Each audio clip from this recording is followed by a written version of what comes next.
I believe that this moment is going to go down in cinematic history, and I'm sure some of you feel the same. A lot of people online have said that this moment really spoke to them. Welcome to your cinematic checkup. I'm Dr. Peter, and today we're examining Inside Out 2. And as always, I want to take a quick moment to thank you all for your awesome comments on my last video. Here are some of my favorites, and I'm excited to see what you have to say on this one. Maybe you'll get your comment featured next time. This is Joy, coming to you live in Riley's mind. 1, 2, 3, 4! Greet your team, Riley! Playing in his 13th year and fresh from the penalty box. This introduction is pure genius. If you remember the original Inside Out, which I also examined, you could check that video out after this, we learned that Riley's mind is run by 5 main emotions: joy, sadness, anger, fear, and disgust. And personally, I love this concise portrayal they just showed in this movie of fear versus disgust, because it's chef's kiss. It's economical script writing. No, that's not ours! And that, folks, is the infamous disgust. And then we're also quickly introduced to new characters in Riley's emotional headquarters. We meet Anxiety, played by Maya Hawke, and she debuts as a protective mechanism, I want you to hold on to that, against potential dangers as Riley faces new adolescent challenges externally and internally. And in real life, anxiety is a normal emotion that every one of us experiences, especially during periods of change. However, and this is a point of the movie, and we'll see as we get through the rest of the film, when anxiety runs rampant, it can paralyze us, such as in generalized anxiety disorder, which we'll discuss in a bit. Ask yourself, how does your anxiety manifest? And when is it protective versus problematic? I'm looking forward to hearing your stories in the comments.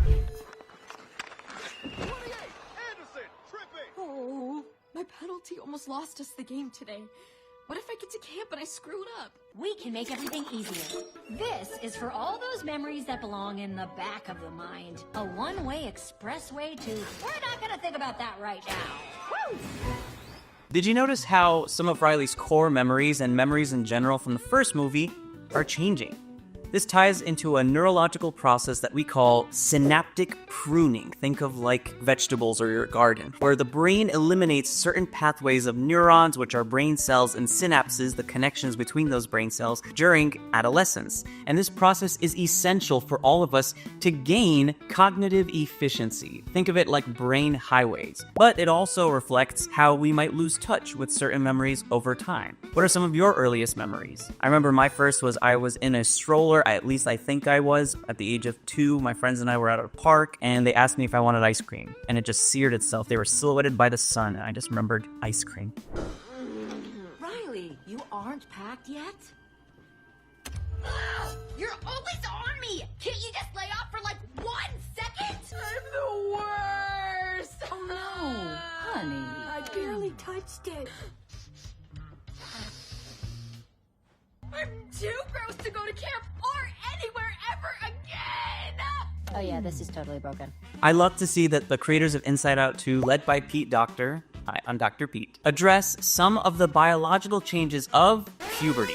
Puberty is driven by hormones from the hypothalamic pituitary gonadal axis. That's the brain pathway that causes puberty to happen. It leads to breast development in girls, testicular development in boys, and those are the key indicators of puberty starting. There are 5 stages of puberty based on breasts, pubic hair, testicular volume, penile length, menstruation, and we used to call this Tanner staging, but now we call it sexual maturity rating. Now, briefly, girls start puberty between the ages of 8 through 13, although we're seeing that it's getting lower and younger in age, and boys start between the ages of 9 through 14. It can last up to 8 years, and if you're interested in learning more, there's so much to talk about. Please like this video and send it to 2 friends. If we get 50 new subscribers from this video, I'll know that you want me to make a detailed video on puberty for y'all. Again, these hormonal fluctuations from the hypothalamic to pituitary gonadal axis trigger not just changes in your physical, but your emotional, highs and lows, and it can often leave families positively bewildered by teenagers' actions and teenagers of themselves bewildered by their feelings, and often it creates this misunderstanding. This roller coaster is a normal part of growing up, but it can lead to a lot of stress, and it can be a lot to manage. How has puberty or adolescence impacted your emotional world? We have to do is be super awesome at camp. Coach will put us on the team, and we'll all be Firehawks. Wait, what was that? What was what? We got a look. Enhance 224, 176. Track right, zoom in, right there.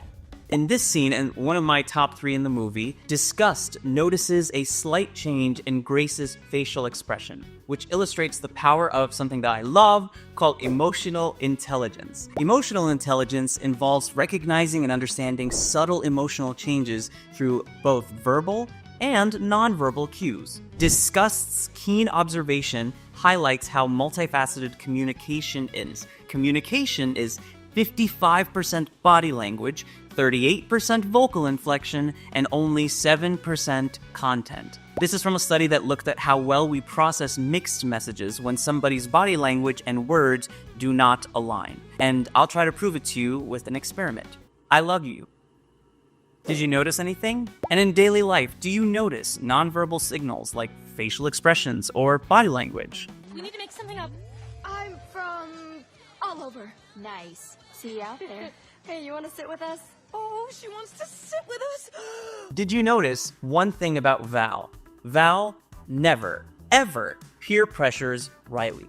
I think this is pure genius because the filmmakers were intentional about this, and it shifts our discussion from one of peer pressure to inward pressure, Riley's pressure on herself, social acceptance, and its impact on her mental health. And envy comes into the picture. She compares herself, often leading to feelings of inadequacy and embarrassment. And speaking of embarrassment, he's in this movie too because he's a normal part of growing up, especially during teenage years, because teenagers become more self-conscious and everyone experiences embarrassing moments as part of life. But these moments are 9 times out of 10 not as big of a deal to others as they seem to us, but we have that pressure on ourselves. And this need to belong can lead to something called identity questions, your salient identity, what you think about yourself. These identity questions about which groups we belong to or belong to more than other groups cause significant stress within us. And it's exemplified when Riley picks the Firehawks' new friends over her lifelong friends, Bree and Grace, causing the start of the rift in this movie. Have you ever felt pressure to change who you are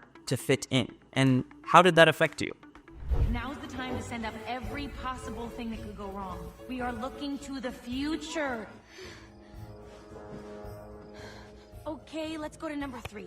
Bree and Grace's team win, and we look stupid.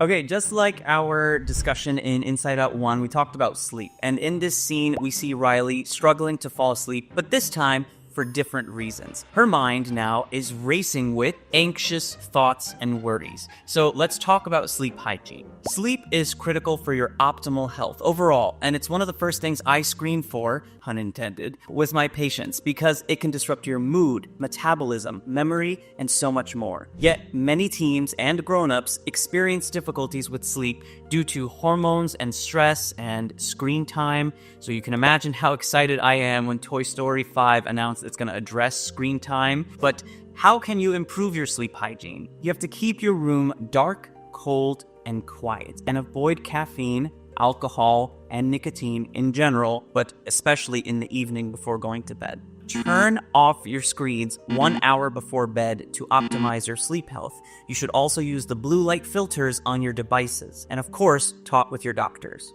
And because I have a wide range of people watching my videos, hi, I see you, I want to talk about the different sleep expectations based on age. So newborns ages 0 through 3 months sleep between 14 and 17 hours per day, often in 2 to 4 hour intervals. Infants aged 4 through 11 months sleep 12 through 15 hours per day. This includes naps. Toddlers 1 to 2 years old sleep 11 through 14 hours per day. Preschoolers between the ages of 3 and 5 sleep between 10 and 13 hours per day. School-aged children, 6 through 13 years old, sleep 9 through 11 hours. And teenagers, 14 through 18 years old or 19 years old, sleep between 8 through 10 hours. But the important thing to know about teenagers, and I talked about this on my TikTok, is their circadian rhythm, their normal sleep cycle, shifts. So they sleep later and wake up later, and that's normal. Then when they become grown-ups, it shifts back, and so they'll sleep 7 through 9 hours per night. And then older adults, 65 and older, sleep about 7 to 8 hours per night. How has your sleep been lately? Are you even giving your brain a rest so it can function at its best? Riley misses an open goal. Coach writes back in our notebook. Yes! Oh no, they're using Riley's imagination against her. This was also one of my favorite moments in this entire movie. This is a horror scene. Anxiety is weaponizing Riley's imagination, and it makes Riley imagine the worst outcomes of her hockey game. This scene spotlights our secret superpower, and it's called perspective switching. So perspective switching is when you change how you view a situation to gain new insights and mitigate those negative effects. And just like anxiety usurped Riley's imagination for bad, our thoughts and imagination can reshape our lives, and it can often build the cages that we put ourselves in. By asking what-if questions, we can explore different perspectives and potential outcomes, which is healthy. But when we dwell on the worst case scenarios, always, we spiral and we shift our focus away from positive or even neutral possibilities into negative possibilities. What is something that has been eating at you? I encourage you to flex that superpower that you have, practice perspective switching, and imagine the best positive outcomes. And just take note of how your mood changes. And just a quick plug for a TED Talk video that changed my life. It was about how we think we're supposed to fake it till we make it, but actually, if you fake it long enough, you become it. So you change how you see yourself, and then others will change how they see you too. It's very powerful. I'll link it down below.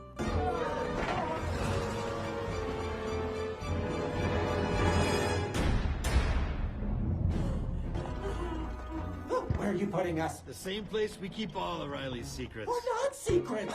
Oh, yeah. We're not secrets. We're making a big mistake. Never heard that? In this scene, Riley's emotions find themselves trapped in the vault, which is where Riley keeps her secrets and suppressed and repressed emotions. They encounter characters like Bluefy, Lance a Slash Blade, and the Deep Dark Secret. Now, I personally love Bluefy. I could not breathe in the movie theater when I saw this. He represents the innocence of childhood and nostalgia, whom I adore. And Lance Slash Blade is Riley's video game crush, who embodies the more adventurous and heroic aspects of her personality. He embraces his curse as a gift, which changes the game, so to speak, and it speaks to self-acceptance and using perceived weaknesses as strengths. And the Deep Dark Secret represents Riley's most profound fears and unresolved emotions. And these suppressed emotions build up, like a vault actually. But what I learned in medical school is that when you have suppressed emotions, you can suppress them in a pressure cooker for a while. But just like anything, it has a limit. Any container has a limit. Any vault has a limit. Riley can only stuff so much inside before it explodes out. So when are you going to explode all those things that you've suppressed? And I want to know, do you suppress emotions or your memories? And could that be impacting you more than you realize? And now we're in the special shoutouts portion of the video where I just want to give a special shout out to certain moments.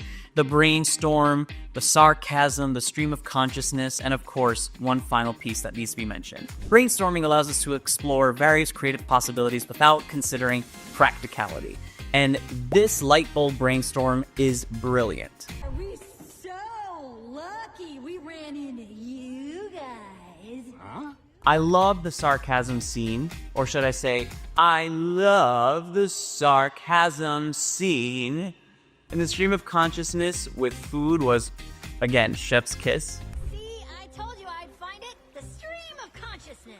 Wow, our girl is hungry. Hop on something delicious. And you better not have forgotten about the most important character in this whole movie, our Queen Supreme, who I want to meet and greet for right now, Nostalgia. I need her to come back, that sweet woman with her, okay, I'll be right back, see you in the next movie, is great. I'm a good person. Oh no!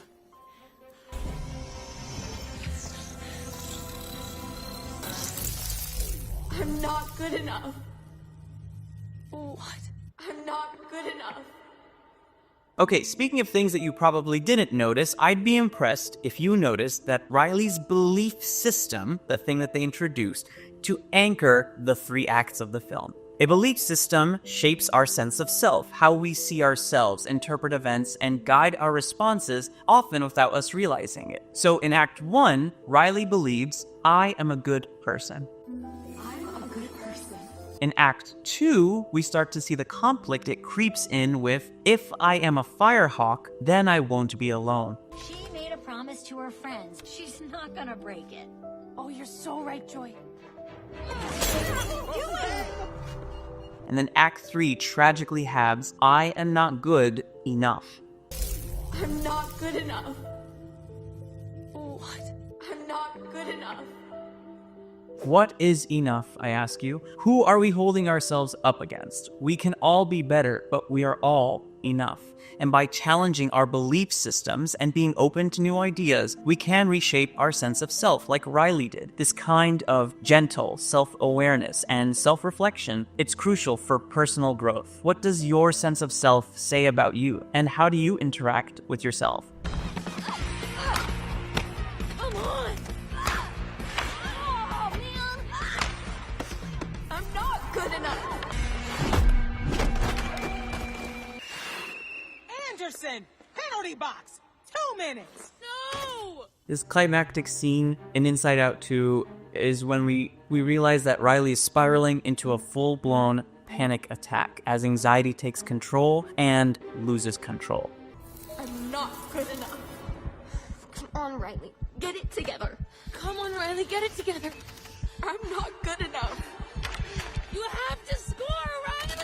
I believe that this moment is going to go down in cinematic history, and I'm sure some of you feel the same. A lot of people online have said that this moment really spoke to them. This is a powerful depiction how overwhelming emotions can get, leading to mental breakdowns, and it offers a realistic portrayal of something called panic disorder. I'm going to show you how the filmmakers expertly combined storytelling, cinematography, audio design to convey the intensity and authenticity of Riley's experience. Panic disorder is characterized by panic attacks. These are sudden, intense bouts of fear or discomfort that can peak within seconds, and they can happen anywhere, and they can feel paralyzing and suffocating. Symptoms include a rapid heart rate, sweating or diaphoresis, trembling, shortness of breath, and feelings of impending doom. In this scene, Riley's panic attack is triggered by anxiety's dominance, illustrating how panic disorder can be exacerbated by, what?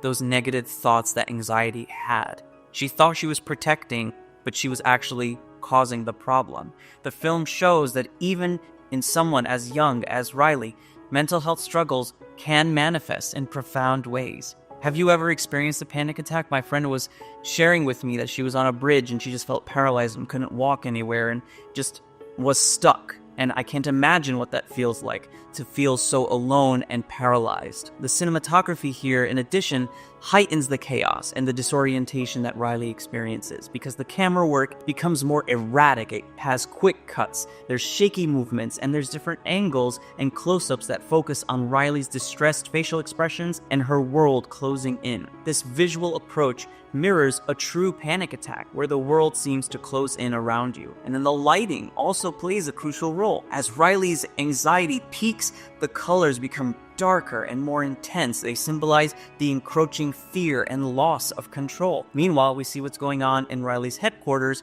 where anxiety is losing control. And as she breathes deeply and comes out of the attack, the colors subtly become warm again.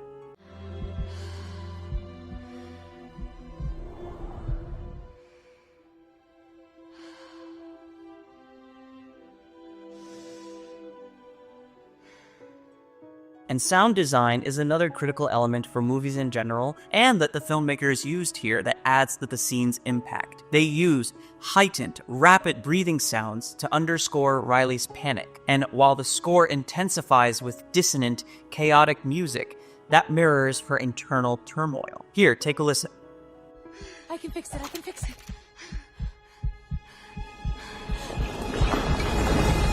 As Riley takes control with deep breathing, I'll explain what that is in a second, the music responds and softens, signaling her return to a balanced state of mind.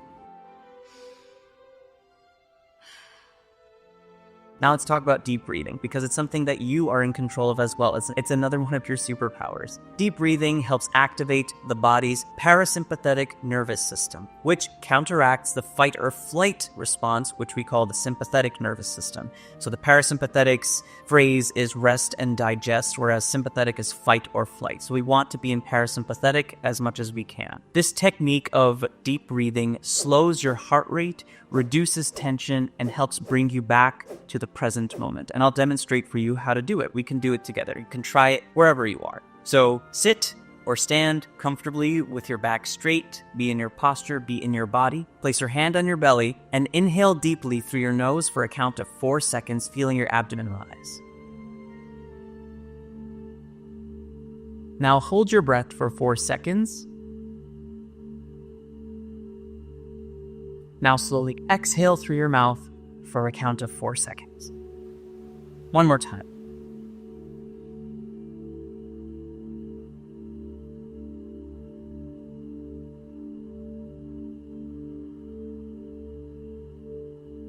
That was less than 30 seconds of your day. And how do you feel now? Again, the climactic panic attack scene has stayed with me, and it's a masterclass in combining health with cinematic artistry. And in fact, the whole movie is. The film entertains and also educates, and it was successful. It made over $1 billion, and it touched so many people, which is one of my life missions, to offer a nuanced portrayal of health that resonates with audiences of all ages. Thank you for coming in for your cinematic checkup. I'm Dr. Peter, here to refill your movie script. Until your next.